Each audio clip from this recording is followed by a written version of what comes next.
Out of all the archetypes in the game, I think heroes have the most amount of fusion monsters out of any of them. And with a large amount of fusions, some of them have to be better than others. So we'll go over the worst ones in this video. And at number 10, we have the best fusion on this list, and that's Elemental Hero Divine Neos. This card was supposed to be like the grand culmination of all the Neo-Spacian and heroes combined together, as it requires 5 monsters as its fusion materials. And these 5 monsters can be any Neos, Neo-Space, Neo-Spacian, or hero monsters, and it must include at least 1 Neos or Neo-Space, Neo-Spacian, and 1 hero monster as its materials, with the other 2 options being flexible between the 5 types of cards. And what do you get for combining 5 monsters together of various different archetypes? Well, to be fair, they all work together anyway, so that's not why this card is on this list. It's because for combining 5 monsters together, this card only gains the effect where it can banish 1 of those types of monsters from your graveyard in order to gain 500 attack, and to gain the banished monsters effect until the end phase. Now, there are not a lot of good monster effects you can copy with this card, at least without going into fusion monsters, as all of the base main deck monsters this card can banish to copy their effects don't really have effects that are worth copying on a fusion monster, as a lot of the good effects can only be activated when those cards are summoned or sent to the graveyard. So the best way to make use of this card would be to send some of the better hero fusion monsters from your extra deck to the graveyard. So this card could copy their effects, which just makes it a little bit more convoluted to use, especially since it's already kind of weak for requiring 5 materials at only 2,500 attack, and it's really not worth the summoning requirements.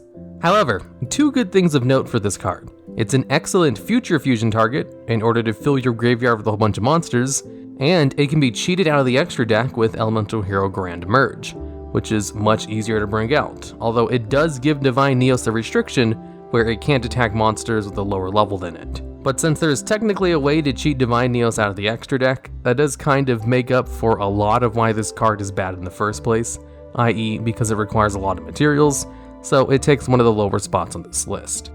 And at number 9, we have Elemental Hero Dark Neos. Dark Neos is one of the Neos fusion monsters, where there is a series of fusion monsters that require you to have Elemental Hero Neos, a level 7 vanilla monster, and one of the Neo-Spacian monsters on your side of the field, where you then just shuffle them back into your deck in order to special summon the fusion monster from your extra deck, rather than send them to the graveyard, and without needing to use polymerization. And the term Contact Fusion was coined because of the Elemental Hero Neos fusion monsters, especially since a lot of the Neos fusion support cards have Contact in their name, including Miracle Contact, which lets you special summon a Neos fusion monsters by using materials from your graveyard. But all of the Neos fusion monsters have a pretty big downside, where they return themselves to your extra deck during the end phase, which is not a good effect at all because you don't get your monsters back when it returns. You only keep this monster on the field for 1 turn with its baseline effect.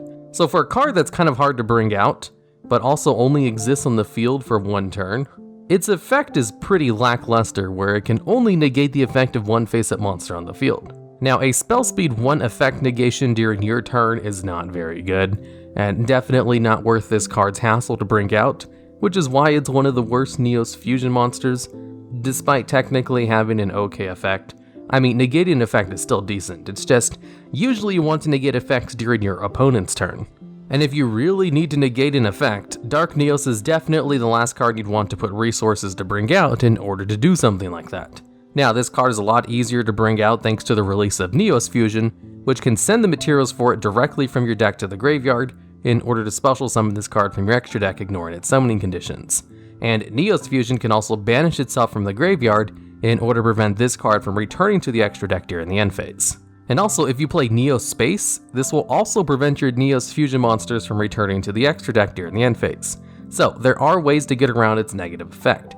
It's just there is much better Neos Fusion monsters you'd want to use besides Dark Neos, and since Neos Fusion allows you to bring it out so easily, it kind of has to take a lower spot on this list, but still makes it. And at number 8, we have Masked Hero Goka. Masked Heroes are a type of hero fusion monster that only require 1 monster as their materials, instead of 2 or more like all the other fusion monsters, where all you have to do is activate Mask Change on a hero monster you control, then you get to bring out the Masked Hero monster from your extra deck who shares the same attribute as that card. And when they first introduced the Masked Heroes, they only released 2 of them, one for the water and fire attributes. Masked Hero Vapor was the Masked Hero for the water attribute monsters, where its only effect was it cannot be destroyed by card effects, and had 2400 attack. And Masked Hero Goka's effect was that it gains 100 attack for each hero monster in your graveyard. And these 2 Masked Heroes weren't very good, because Masked Hero Goka only gains a minor amount of attack for hero monsters in the grave, which could only get up to high numbers, maybe in the late game, and generally there wasn't a reason to play Mass Change with fire monsters because their Masked Hero monster was so incredibly mediocre. And Masked Heroes were just kind of thought of as a gimmick, until in the next wave of Masked Hero support, they released another Masked Hero monster called Masked Hero Acid, which was much better, as when it was brought out, it destroyed all of your opponent's spell and trap cards. And then they released Masked Hero Dark Law, which was such a good fusion monster that it basically defines hero monsters to this day. And then they just kept releasing more and more good Masked Hero monsters, all of which had much better effects than just gaining 100 attack for each hero monster in your graveyard. I guess they thought 1 monster fusions were going to be too strong, so they made the first 2 kind of weak, and no one used them. So they just released better ones or something, to the point where now one of the Masked Heroes is the best hero fusion monster in the game, which is why Masked Hero Goka kind of has to make this list as one of the worst hero fusion monsters. And at number 7, we have Elemental Hero Mariner. This is a fusion monster with 1400 attack that has the ability to attack your opponent directly as long as you control a face-down spell or trap card. Now, that's kind of a weird requirement for being able to attack directly, and it also has a really low attack stat at 1400, but this card did occasionally see play. Not because it was particularly good or anything, but because it was a level 5 fusion warrior type monster, so it could be brought out of the extra deck with instant fusion, as instant fusion treats its special summon as a fusion summon. So it meets the requirements of this card, which has the negative effect that it can only be special summoned by fusion summon. Now, there is some gimmicky things you can do with this card since it can attack directly pretty easily, but since it has such a low attack power value, you're much better off just using any other monster that can attack directly, like Watt Draft, which only has 200 less attack and actually has a beneficial effect if you successfully landed a direct attack. So it's not really worth the resources required in order to bring this card out if you want it for specifically its ability to attack directly, unless you really want to equip it with Fusion Weapon or something. That's not exactly very good, so it has to make it on this list for one of the worst hero fusions, but not one of the top spots. And at number 6, we have another elemental hero that saw play because it's an instant fusion target, and that's Elemental Hero Steam Healer. This is another low attack E-Hero fusion monster that can only be special summoned by fusion summon and cannot be special summoned in other ways. And a lot of the old E-Hero fusion monsters have this restriction on them, so that you can't bring them out of the graveyard later, I guess, as they thought that would be too powerful. Something they loosened the restrictions later on as more hero fusion monsters came out. Now, this one has the effect where if it destroys a monster by battle, you can gain life points equal to the attack of the destroyed monster. Which, hey, not a half bad effect, except for the fact that this card has low attack stats for a level 5 monster at only 1800. It's only going to be beating over low attack monsters with its base stats, and is heavily reliant on support cards in order to attack over anything that would give you a big chunk of life points. Also, there's the fact that life point gain effects don't really matter, so you wouldn't really want to waste all the resources to bring this card out, outside of an instant fusion, and then equip it with stuff like Fusion Weapon to give it more attack. It's just not worth it outside of meme builds, in which case you don't really care if this card's good or not anyway. But since it technically is an instant fusion target, it only gets a middling spot on this list because it actually does make it kind of useful. And at number 5, we have another Neos fusion, this time Elemental Hero Chaos Neos. This one has the same requirements and drawbacks as Elemental Hero Dark Neos, where it must be brought out with Contact Fusion and it returns to the extra deck during the end phase. Except Chaos Neos requires 3 monsters to be brought out instead of only 2, and when Chaos Neos returns to the extra deck, it flips all face-up monsters in the field face down, which, hey, that's at least a good effect when it returns to the extra deck instead of doing nothing like all the other Neos fusion monsters. Now, why this card makes this list is because for how difficult this card is to bring out, requiring 3 monsters for its Contact Fusion, and only existing on the field for 1 turn, it has a gamble effect for its main effect, which has a chance to negatively impact you. Its effect allows you to toss 3 coins, and then you apply an effect based on the number of heads, where if you get 3 heads, you destroy all of your opponent's monsters. If you get 2 heads, you negate the effects of all your opponent's monsters, but if you only get 1 heads, you have to return all monsters you control to your hand. Now, considering the difficulty in bringing this card out, and the fact that it already has a negative effect, it really didn't need another negative effect tied to its gamble effect, as I think this is the only hero fusion monster that has a gamble effect, so it's not a baseline thing. Technically, if you get 3 heads, destroying all of your opponent's monsters is good. There's also, though, a really good Elemental Hero E-Fusion monster called Elemental Hero Absolute Zero, which can destroy all of your opponent's monsters if it's simply removed from the field in any way, which is much easier to abuse and much easier to bring out, as it just requires 1 water monster plus any hero monster as its materials. Chaos Neos also can't be brought out with Neos Fusion, because it has 3 materials, and Neos Fusion can only cheat out Neos Fusion monsters that require 2 materials exactly. So the only way to bring out Chaos Neos easier is with Miracle Contact. But hey, Miracle Contact is also a good card, so that's not half bad. And at number 4, we have Elemental Hero Necroid Shaman. Now, this is another old E-Hero fusion monster with low attack, but is higher than level 5, so it's not an instant fusion target. And what this card does is when this card is special summoned, you can destroy 1 monster your opponent controls. However, after you destroy one of your opponent's monsters, you must then special summon 1 monster from your opponent's graveyard to their side of the field. So basically, destroy a card and then you're forced to replace it with something else from their graveyard. So hopefully they have something weaker in the graveyard so that you can bring it out in its place. Now, there are a lot of situations in which this effect is not half bad.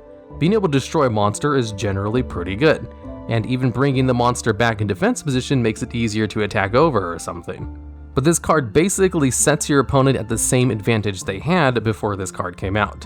As in, your opponent loses a card and then immediately gains another one back, so you don't technically gain any advantage from this card. And it also has really low attack for a level 6 fusion monster at only 1900, so it's not going to be impacting the field very much either.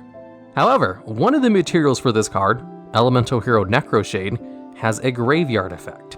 So usually people would play Necroid Shaman just to have a target for Elemental Hero Prisma in order to send Necroshade directly from your deck to the graveyard, as there are only 2 fusion monsters that have Necroshade as its materials, and the other one, Elemental Hero Darkbright, is much better, but if you had no intention of actually bringing out any of the fusion monsters, if your only intention was to use it in order to send Necroshade to the graveyard with Prisma, then it doesn't matter which one you put in your extra deck. Although the effect isn't super good nowadays, so that's not really taken into consideration with this card anymore, but that was a reason why it probably saw play in the past, and because its effect could be useful in some situations. And at number 3, we have Elemental Hero Rampart Blaster, another old fusion monster which has the negative summoning restriction where it can only be special summoned by fusion summon. And since this card is level 6, it's not an instant fusion target, so it almost never sees play. But what's interesting about this card is that it had a very confusing effect when it first came out. Now, its original effect went as follows. While this card is in face-up defense position, this card can attack your opponent's life points directly. In that case, apply half the attack of this card for damage calculation. Now, this would imply that you can attack your opponent directly while it's in defense position, but that's not how this card works. It can attack your opponent directly while it's in defense position, but only if your opponent doesn't have any monsters on their side of the field, in which case monsters you control would have been able to attack your opponent directly anyway. And only in those situations could this card actually apply its effect to attack directly with half damage. So its effect was that it could only attack directly while in defense position, but it didn't have the ability to attack over your opponent's monsters, like all other monsters that can attack directly. But I think in some of the old games, this card incorrectly had the ability to attack directly in this way. So they changed the text on this card a few times, where nowadays it's a lot less confusing, and specifically says in the card that your opponent needs to control no monsters for it to do its attack directly while in defense position effect, and it only applies half of this card's attack anyway. Now, if this card could actually attack directly while in defense position, you know, like a real direct attack where it bypasses your opponent's monsters, this card wouldn't be half bad, Being able to attack directly is a good effect that is usually bounced around monsters being really weak and easy to take out, like Elemental Hero Mariner. But since this card would have had the potential to do it while in defense position, with a pretty decent base defense of 2500, it would kind of bypass that weakness. And even if your opponent did attack over it, it wouldn't take any battle damage. But it really doesn't work that way, and if you destroyed all of your opponent's monsters anyway, you'd want to keep this card in attack position so it could just attack directly like normal with 2000 attack, which would be much better. And this card isn't really worth the resources required to bring it out for such a weird and mediocre effect. And at number 2, we have Elemental Hero Mudballman, another level 6 fusion monster which only has a negative effect on it where it must be fusion summoned and cannot be special summoned by other ways. So technically this card doesn't count as a non-effect monster and can't receive support from things like Tenyi cards, since the only effect it has is that negative one, which still counts as an effect. Now, this card does have a really high defense though, at 3000, so the obvious intention of this card is just to bring it out in defense position and have a wall on your side of the field. Generally, high defense monsters are not very good unless they can do something else, which this card cannot, and in fact requires materials to bring it out on the field, as fusion summons generally require you to go -2 in order to bring them out, unless you have some other way to get them out much easier while losing less advantage. That's why a lot of the best fusion cards are ones that can use materials from your deck, because using materials from your hand or field is a very inefficient way to bring out a fusion monster, especially if they don't have any effects like Mudballman, and at best can wall out your opponent for some reason. Although, to be fair, the reason there's so many bad hero fusion monsters is because they wanted to have a fusion monster for all of the combinations of all of the baseline hero monsters. That way, you'd have a whole bunch of options with any opening hand in polymerization. Some of the fusion monsters are pretty good, and some of them are like Mudballman. And at number 1, we have Elemental Hero Inferno. This is an Elemental Hero fusion monster that only has an effect that works when it battles a water attribute monster, where it gains 1000 attack during the damage step. So basically, this card is supposed to work as a counter to water monsters, except it doesn't work as a very good counter. Usually good counter cards are ones that destroy or prevent your opponent from using the cards you're trying to counter, and all the bad counter cards are ones that just increase your attack, which Inferno squarely falls under. So it's supposed to be a counter to water monsters, but it's not even a good one, and one of its materials, Elemental Hero Heat, has the potential to be better than its fusion monster, as it gains 200 attack for each E-hero monster you control. So if you control 3 other hero monsters in addition to Heat, its own effect will put its attack over 2300, beating out its fusion counterpart. When one of your base materials is better than the fusion monster itself, that's when you know you have a pretty bad fusion monster, and I can only assume it has its effect because it was situationally useful in the anime or something. As I believe someone said in one of the comments from a previous video that it was used in the anime in order to counter an ice counter deck, which I assume would be full of water monsters. Alright, and that's it for the list. If you think there's any other worst hero fusion monsters that should have made this list, or have ideas for future videos just like this one, I'd love to hear about them down in the comments. And did you know only 26.9% of people who watch these videos are subscribed?